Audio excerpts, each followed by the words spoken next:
এখানে একটা সারা রাত বসে থাকলেও যেন রাত্রিবেলা এত সুন্দর হাওয়া দেয় এই জায়গাটাতে, মানে দারুণ লাগে দারুণ। আশা করি সেই হোটেলটা এই দুটো হোটেলের থেকে একটু বেটারই হবে। লিঙ্ক এটা হচ্ছে গোয়ার সিলিং। ওয়াও, আমি কমফোর্টেবল না, আর হচ্ছে স্কুটি তো কমফোর্টেবল না, স্কুটি চালাতে রিস্ক নিতে যাব না আমরা, একদিনের জন্য তো রিস্ক নিয়ে লাভ নেই।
Hey guys, welcome back to my channel.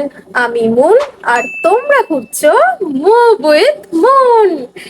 তো গুড মর্নিং সবাইকে, আজকে আরেকটা নতুন দিন। আর আজকে আমরা সাউথ গোয়া থেকে বেরিয়ে নর্থ গোয়াতে যাব। গাড়ি আমাদের চলে এসছে ওখানে, বাট আমাদের যে লাগেজ নিয়ে যাবে সে এখনো আসেনি। আর আমরা আছি 4 তলাতে। এই হোটেলের লিফট নেই। আলাগোয়া রিসর্ট এটা। সব দিক থেকে এমনি ভালো, বাথরুমে বাথটব আছে, ঘর বিছানা সবই পরিষ্কার। এই যে বাইরের ভিউটা যেটা তোমাদের আমি দেখাচ্ছি এখনই, জাস্ট দারুণ দারুণ। এখানে বসে, এই যে দেখতে পাচ্ছ বসার জায়গা, এখানে বসে বাইরে দারুণ। এখানে একটা সারা রাত বসে থাকলেও যেন রাত্রিবেলা এত সুন্দর হাওয়া দেয় এই জায়গাটাতে, মানে দারুণ লাগে দারুণ। তো আমরা এখন গাড়িতে উঠে গেছি, যাচ্ছি আমাদের নর্থ গোয়াতে ডে লাগম কমফোর্টে। এখন যাচ্ছি নর্থ গোয়াতে। এটার নাম কি? ডে লাগম কমফোর্ট, ডে লাগম অঞ্জনা বিচের কাছে। অ্যাকচুয়ালি হোটেলগুলো কিন্তু সব আমি ঠিক করছি। হ্যাঁ একদম। তো যাই হোক, তো সেখানে যাচ্ছি, গাড়িতে করেই যাচ্ছি। তো 1.5 ঘন্টার মতো টাইম লাগবে আমাদের। মাঝে মাঝে তোমাদের রাস্তাঘাট ভালো থাকলে দেখাবো, নাহলে তো একই রাস্তায় দিককার সব, তো দেখানোর মতো কিছু নেই তখন। তো চলো যাওয়া যাক, গিয়ে দেখি সেই হোটেলটা কিরকম। আশা করি সেই হোটেলটা এই দুটো হোটেলের থেকে একটু বেটারই হবে।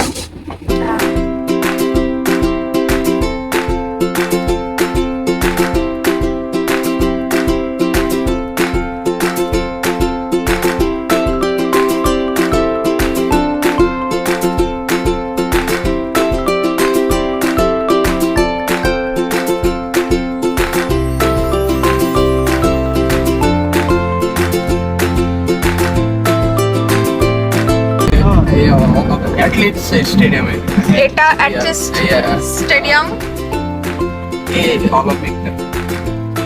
ओलंपिक यहाँ না না মানে स्पोर्ट्स गेम हुआ था ন্যাশনাল গেম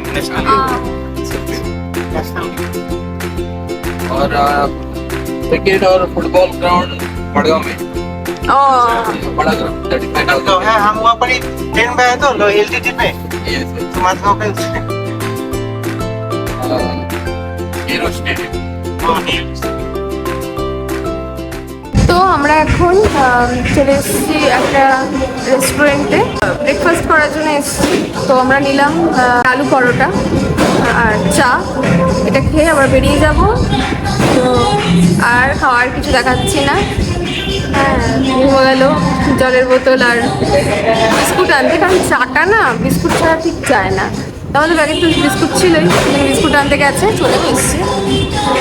তো যাই হোক, তো চলো ওখানে গিয়ে দেখা হচ্ছে।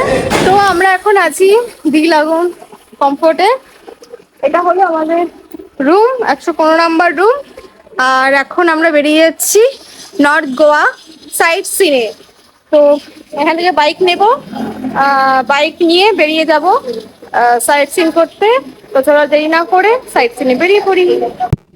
এখন তো না, আমাদের বাইকে যাওয়ার কথা ছিল, কিন্তু গোয়াতে বিশেষ করে আমরা ভেবেছিলাম যে নর্থ গোয়াতে তো বাইক পাবোই, কিন্তু এখানে আসার পর দেখলাম আরো মানে আমাদের এই চত্বরটাই নেই।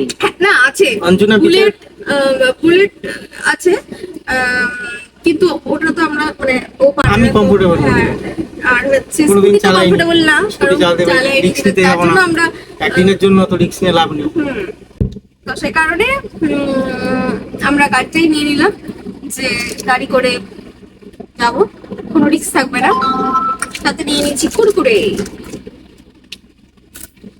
চলো যাওয়া যাক।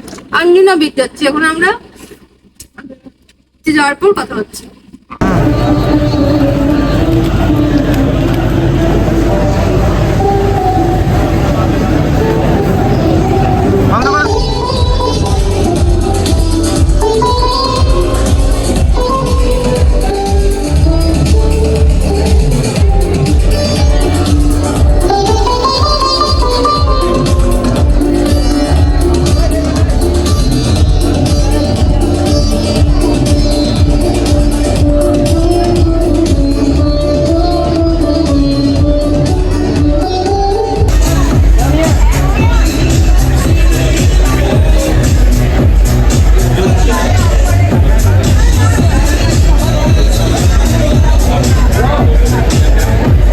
দুপুর 2:30-3টে নাগাদ আমরা অঞ্জনা বিচে পৌঁছে গিয়েছিলাম।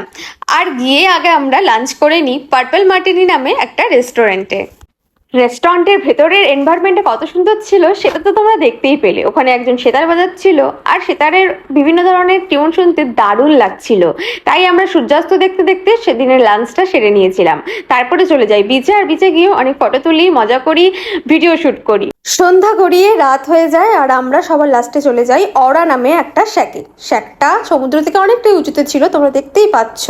আর সেই শ্যাকে আমরা রাত্রে ডিনারটা সেরে সোজা চলে গিয়েছিলাম হোটেলে।